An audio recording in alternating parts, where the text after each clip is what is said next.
Hi, Kim. It's very quiet. I'm just checking to make sure that I am unmuted. Can people hear me? Yep, we can hear you. Okay, good.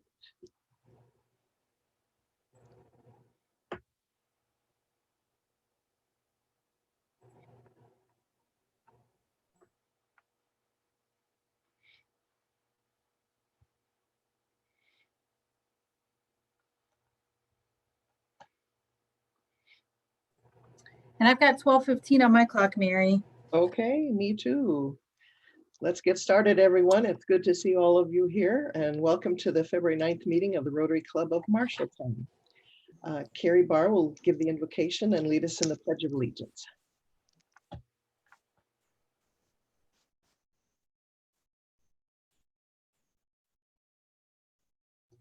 Carrie, first you need to unmute yourself. Sorry.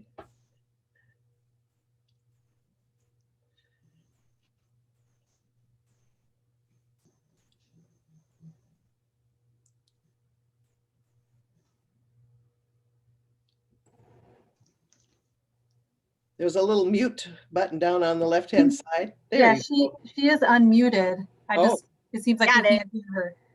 Can Can we hear you you- now, Carrie? Yep. Okay. All right. Would you pray with me, please? Heavenly Father, thank you for sending the sunshine today with the reminder of your awesome power in the extreme cold we're feeling. Thank you for bringing all of us together, and please use our time together to enrich and encourage each of us. In Jesus' name, amen.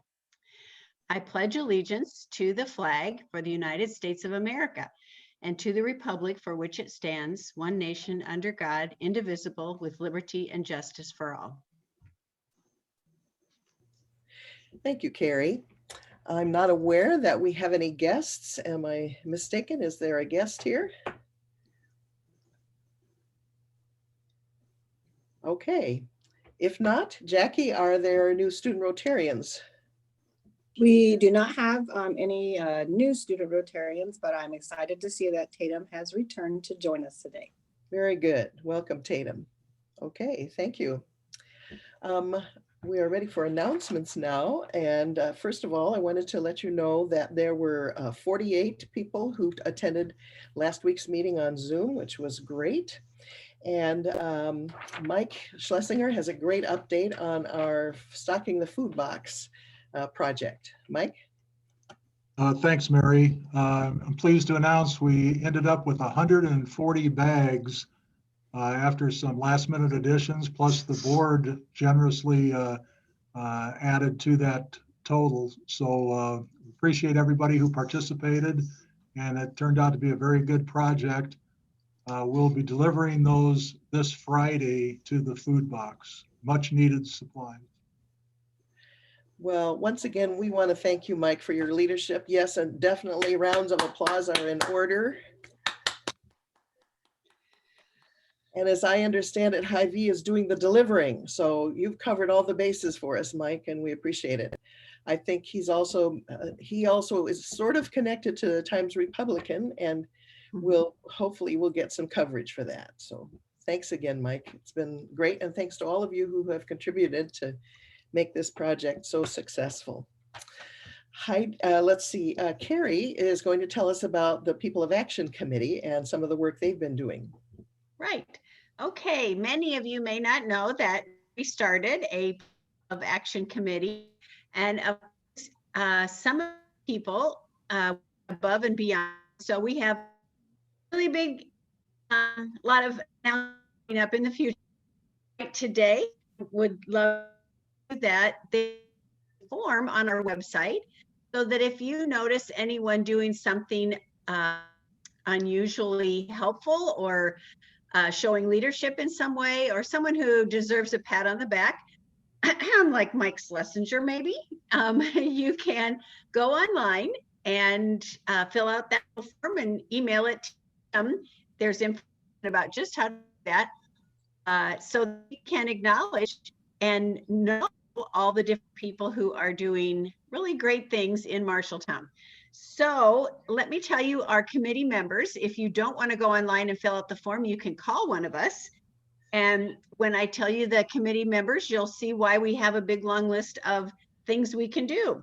We have Conrad DeJardin, Bob Moore, Jim Lawrence, Andrina Helgerson, Betty Bowler, and an ex officio Mary Giese and me. So we have met several times and talked about all kinds of ways that we could have an influence in improving Marshalltown. If you have suggestions, funnel them our way, and we will keep meeting to figure out how to address some of these. Okay, but our first one is something I want to tell you about today, and that is a Valentine appreciation to be given to all our police people, firefighters, EMS workers, and emergency room workers. Oh, and the public library staff. So those people will each be getting an individually wrapped cookie with a little Rotary note on it saying that we appreciate them. We will deliver those on Sunday, the 14th meeting, and anyone who would like to be a part of that delivery is welcome to come. We'll meet in the police fire parking lot. We'll have the cookies there. If you would like to join us, come with your mask, and we will deliver some of us to the police and fire and some of us to the emergency room and EMS people. On Monday at 1:30, you may meet with us in the library parking lot. They preferred having their delivery on Monday. So Sunday at 1:30 at the Fire and Police Building, Monday at 1:30 at the Public Library. And that's just one of the many projects you will notice coming up. Thank you. And thank you so much to that committee for your great ideas. And just to reiterate, I think the committee is inviting each of us to send a little Valentine's Day card that can be delivered with those cookies to either the police officers or firefighters or librarians or folks who work at the hospital. So if each of you would make out 3 or 4 Valentines in general, I think they would appreciate getting the Valentines and the cookies. And so I think there's going to be a follow-up message in your email box with addresses. And as I recall, Carrie has indicated that if we don't want to send an email, that can be a written hand and mailed Valentine, or it can be just an email Valentine card. And Carrie will help deliver those that are written if she receives them from us. So time to act is now, because Sunday is going to come up pretty quickly. But again, we thank you for this good work, and I think it's going to be a great project that we will have accomplished. Mary, can I add something to that? I completely forgot about the notes. That's the most important part, is that we want those people to know they're appreciated. So Kim will kindly mail out the email addresses and the physical addresses. So any of you are welcome to send an email at any time to those people, or a written note at any time to those people individually or as a whole. We will deliver whatever we get, but go ahead and send your own on your own. And it doesn't have to be a Valentine, just a note of appreciation. So thank you. Sorry, I forgot that part. Okay, thank you. Thank you again. If I could add, Mary, here very quickly, Sure. there are 140 identified individuals in those areas of police department, fire department, EMS, and the library. So it feels real good to be able to reach out to those wonderful folks who have done so much for us this past year, 140 of them. Thank you. And we might add that the cookies were purchased from Appleberry Farm as another way to help support that business in our community. So we're happy about that. Thanks to the committee. Great work. And so this is not on our agenda, but I noticed that Heidi Drager has information about Josh the Otter on her screen here. So Heidi, is there information you would like to share with us at this time? Oh, sorry, that's left over from last week, or from 2 weeks ago. So just ignore that. But if Okay. anybody wants to read about it, they sure can. Oh, okay. Well, thanks for keeping it on our mind. Yep. Okay, very good. Do we have any happy news to share this week?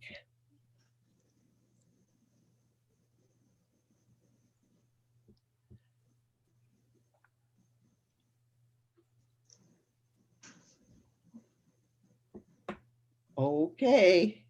we'll look forward to next week then.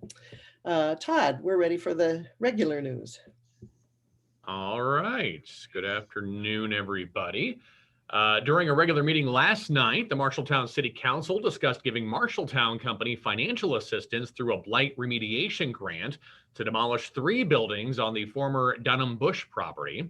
The property is directly east of Marshalltown Company. The company is spending just over $436,000 for asbestos remediation and demolition of 3 buildings and is seeking a grant from the city to help with the cost. The city also discussed partnering with Unity Point Health to build a public street, which could also act as a second access point for the new South Campus. 2 Republican senators are working on a bill that would end the requirement that Iowa license plates be attached to the front as well as the rear of passenger vehicles. The owners of sports cars and vehicles with large front grills complain that license plates ruin the appearance of the vehicle. Now, last year, Ohio became the 20th state to pass a law getting rid of a front plate requirement for cars, SUVs, and other passenger vehicles. Plates are still required in all states on the front of commercial vehicles like semi-trailers. Sammy Swinton, spokeswoman for the Girl Scouts of Greater Iowa, says sales of Girl Scout cookies teach girls valuable lessons, and they won't be deterred by the pandemic. Now, to buy cookies, you shouldn't wait for a Girl Scout to ring your doorbell this year. You can simply go to the website, girlscoutiowa.org/find cookies. You can enter your zip code and place your order online. Swinton says all the money raised by cookie sales remains in Iowa. There are 9 varieties of cookies this year. The new flavor is called Toast Yay and is inspired by flavors of French toast. For all the Cyclone fans on Zoom this afternoon, Iowa State football head coach Matt Campbell has agreed to a new 8-year contract that extends his current deal by 3 years. The 3-time conference coach of the year led ISU to its best season in program history, capping the year with its first major bowl win in the 2020 Fiesta Bowl. Campbell's contract now runs through December of 2028. Finally, since we're all dealing with the cold today in the last couple of days and in the future, a young couple got tired of the cold weather and decided to take a trip down to Florida. But because their work schedules didn't work together, it was decided that the husband would fly down first, with the wife coming down the next day. When the husband arrived in Florida, he decided to send an email to his wife, but unknowingly sent it to the wrong email. Meanwhile, in a different town, a widow had just gotten back from her husband's funeral and decided to check her email. Email said, "Hello, dear, just checking in. I'm looking forward to your arrival here tomorrow. Love, your husband. P.S. It sure is hot down here." Thank you, Todd. Okay, and I am not sure who is introducing our speaker today, but I am Theron. Thank you, Theron. I know Theron and Dr. Chrissy Fisher are the committees for this month. So Theron, we're looking forward to hearing the program. Well, thank you. It's my distinct pleasure to be able to introduce a good friend and a former Bobcat who most recently was recognized at the Roundhouse in front of our fans at a varsity wrestling meet for having been inducted into the Iowa chapter of the National Wrestling Hall of Fame in Stillwater, Oklahoma. Larry Jackson probably doesn't remember this story, but back in the days when we were going to school, I think he and I first formally met when we were in 7th grade at Miller Junior High School, which was a 7th and 8th and 9th grade building at that time, when Larry and I both stood on the weight scale to find out that we weighed under 100 pounds and thus were designated to the lightweight football team. I know it's hard to believe today, but that being said, because we were designated lightweights, we got to jump into positions that we normally wouldn't play if we were going against our bigger classmates. So I was the left-handed quarterback. Larry Action Jackson was one of the running backs. Doug Case was a running back. He still holds our school record for the 100-meter dash some 40 years ago. And the other running back that complemented our backfield was a Rotarian, Jimmy Hunt, who some believe might still be in the witness protection program. But that being said, Larry has had just a stellar career, obviously, and in getting inducted into the Hall of Fame. Larry was the team captain of the Marshtown wrestling team back in the 1980-81 school year. He was chosen as most outstanding wrestler of that year for the Bobcats and placed 5th at the state tournament, having upset in, I think it was the first round, multiple times state runner-up from Fort Dodge. Larry went on and attended Ellsworth Community College, where he was, I believe, their first national champion. He was national runner-up in his first year at Ellsworth. He was national champion with an undefeated record of 37-0 his last year at Ellsworth before matriculating over to Iowa State University. I should also say that during this time, he won a gold medal at the Pan American Games, which are about the only thing other, leading up to the Olympic Games. Larry, while attending Iowa State University, was a 2-year letter winner. He placed 3rd at 150 pounds in the Big 8 Conference, and he was a national wrestling qualifier. Despite all of those accolades that he had as a student athlete, Larry's induction probably had more to do with his dedication and devotion to youth as it relates to being a coach at both Ballard High School and then for many years at Des Moines East High School. I found it interesting that Larry actually coached Steve Sodders at Ballard, so he might have a story or two about Steve and his brothers.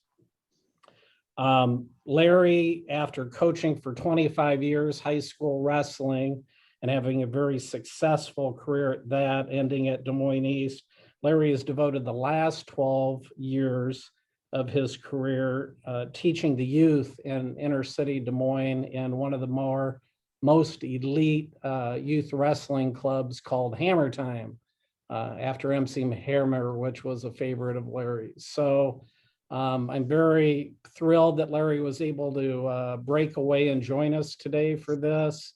It was really special to be able to recognize one of our former Bobcats the other day. And with that, I will turn it over to Larry. Okay, thank you very much. And I want to say I'm not very good at staying with timelines and stuff, and so I've made it disastrous for myself. I wrote a few things down, but there might be times where I just get off that and let it go, because I want to give you a true perspective of who I am and what Marshalltown has done for me over the years and continues to do for me. Again, my name is Larry Jackson, 1981 graduate from Marshalltown High School. I would like to thank each and every one of you for giving me the opportunity to share my story growing up in Marshalltown and being a part of the Marshalltown educational school system, which was huge in my life, played a big part. When I was younger, just to get right to it, I had a difficult time feeling like I was loved, and I say that for no other reason. I just didn't feel it, and I might have received love, but maybe not as much as I needed as a personal human being, and so things were difficult for me. There was a lot of depression as I was growing up.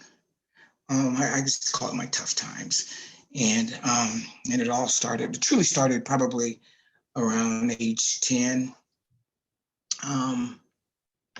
I was lost.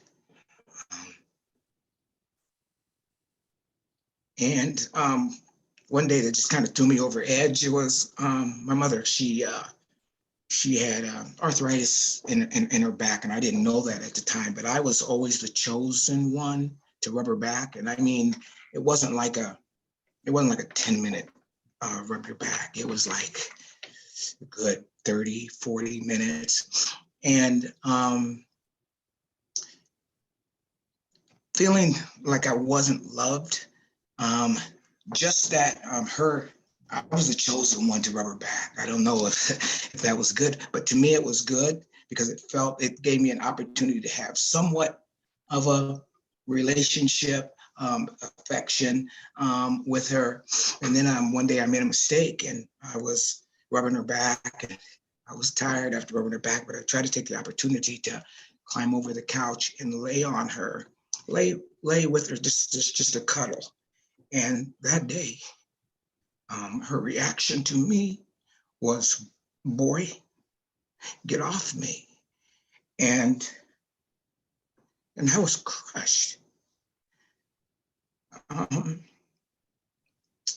mom was a wonderful, wonderful, wonderful human being, kind to everyone, a big heart. If people had problems at home, my mom would always take them in. So I knew, and I had no doubt that my mom had a tremendous amount of love in her heart.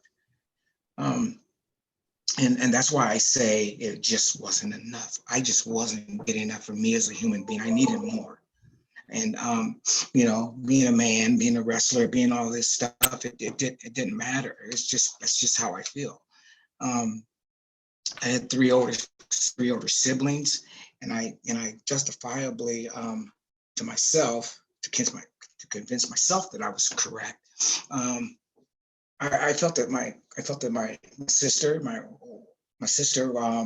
who was the oldest, my mom, I'm very analytical and I analyze a lot of things, and sometimes to no good. I would watch them and their relationship that they had, the mother-daughter bond was there. And then my brother Reggie, who was a year younger than my sister, she was the oldest. My brother Reggie was the brain. He was the brain of the family.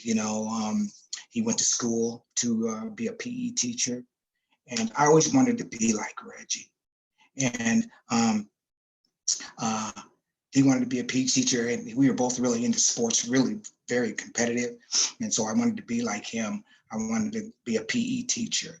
Well, then he changed after he got his degree in that. He went to law school, and then he lost me. I couldn't be like him anymore, and so I conceded and stayed and was able to do what I actually do and do best.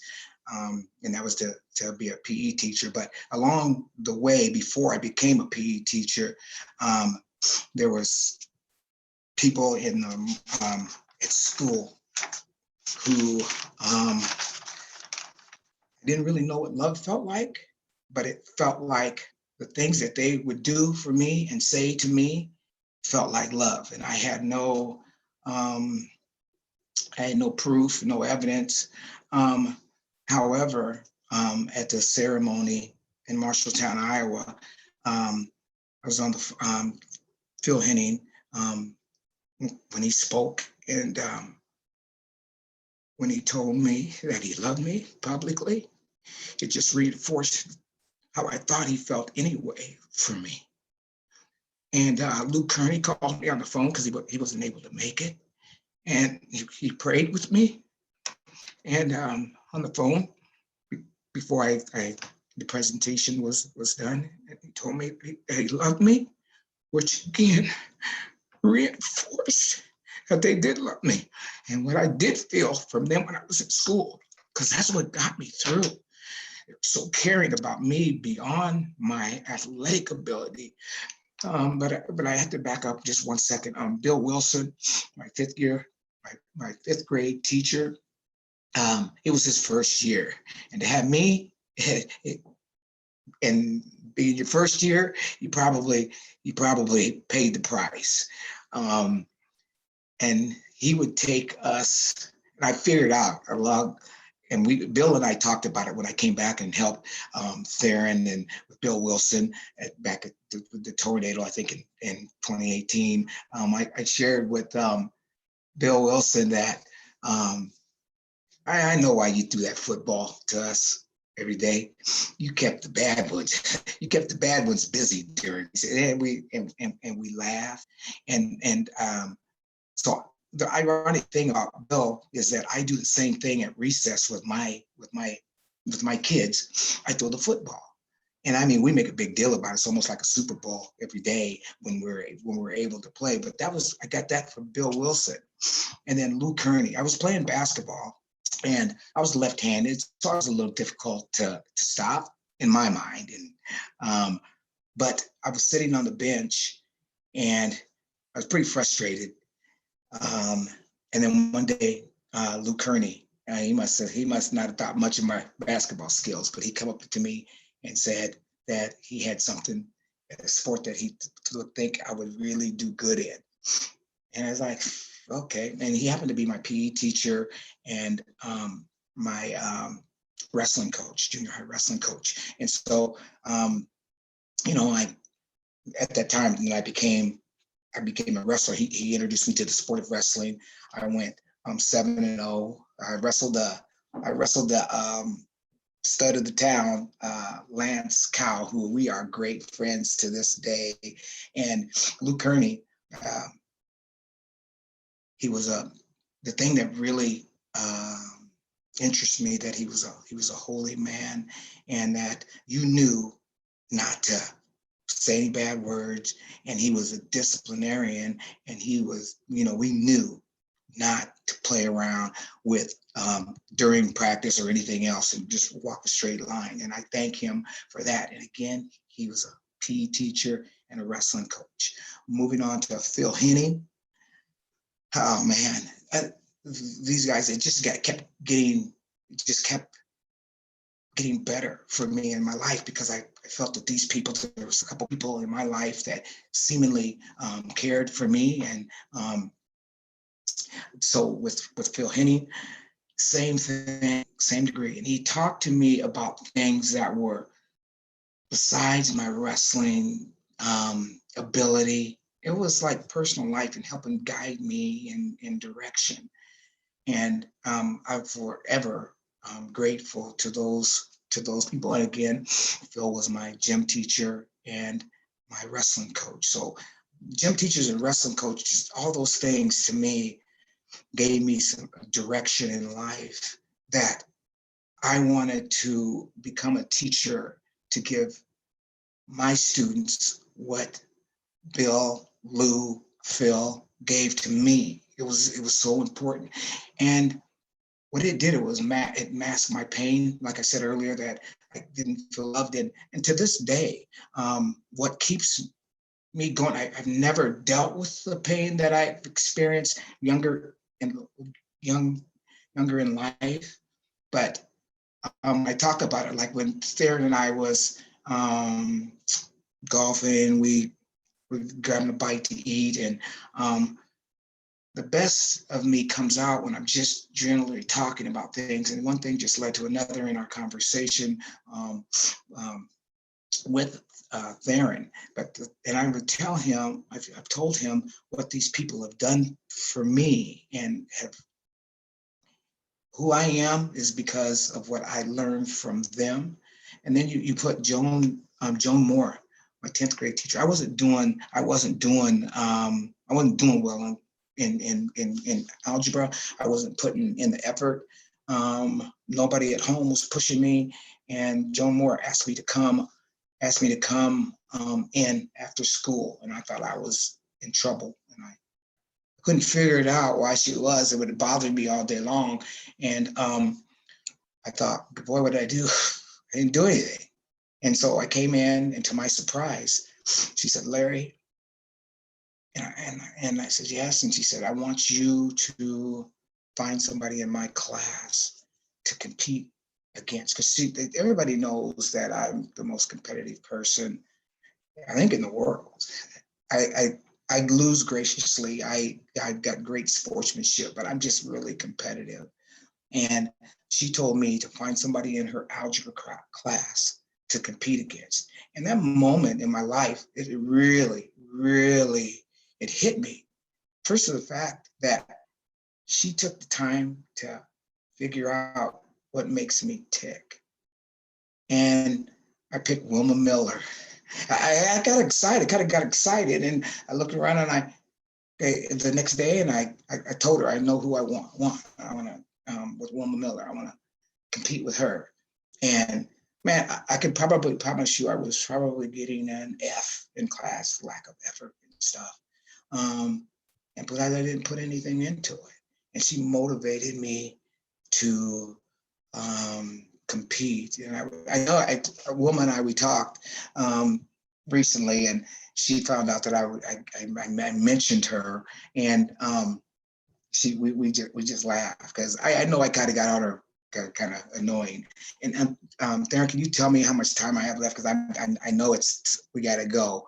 I know it's getting close, and I knew this would probably happen. But let me tell you this: my life has served a purpose in coaching.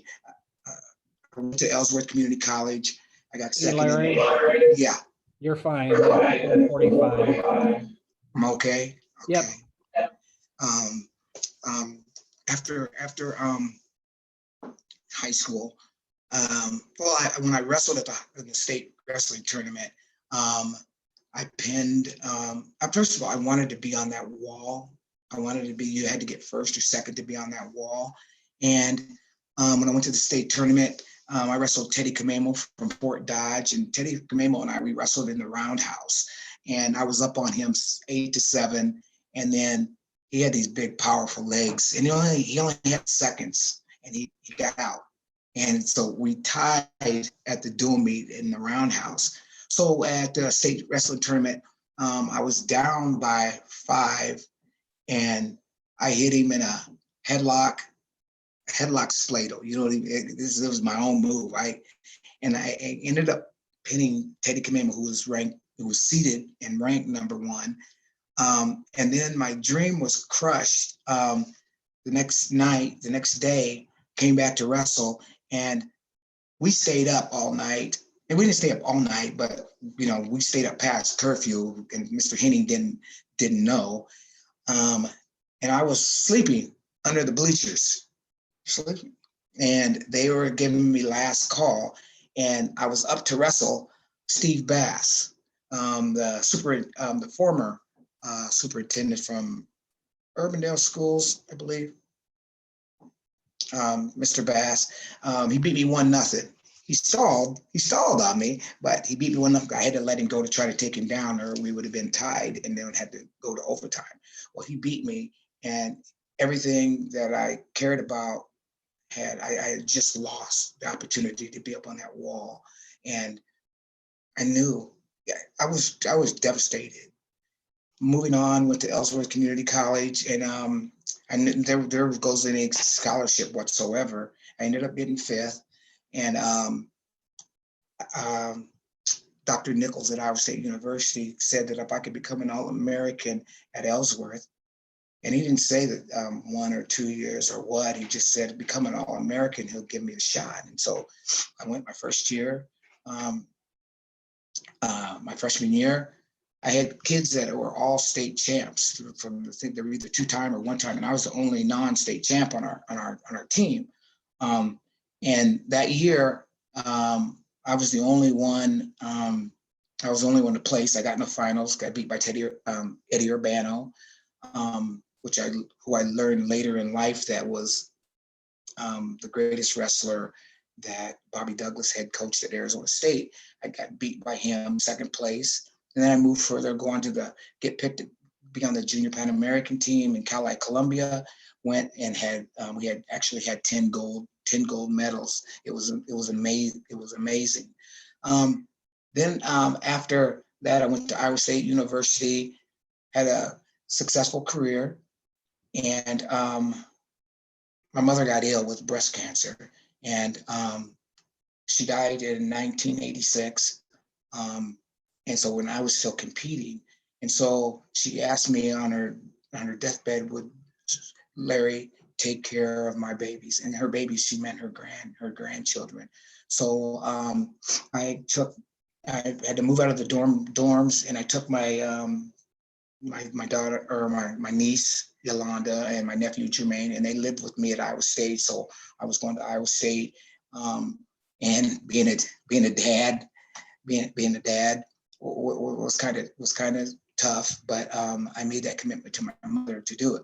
And moving forward to getting a coaching job at Ballard Huxley. I stayed there for 9 years. People would ask me, Larry, Doug, was there racists? Did they accept you? None. And I don't know why people ask me that, because Ballard Huxley was the best thing, one of the best things that ever happened in my life. In fact, my assistant coach, I was the best man, and he asked me to be the best man at his wedding. I received nothing but love. And from my athletes, that had some of the best kids that I still have contact with. And yes, so Steve, he's part of that. He's part of that group. And it was a wonderful. Ballard Huxley treated me very, very, very well. But my ultimate dream was to be at Des Moines East, become a teacher, because I thought my mother dropped out. My mother dropped out of East High School when she was a sophomore.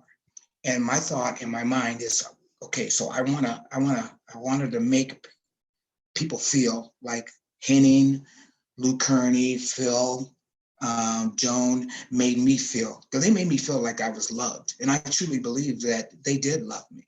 And I wanted to go to East High School. I targeted East High School because I wanted to I thought that if somebody maybe would have taken the time to do what those people had done for me, my mother would have probably continued. I mean,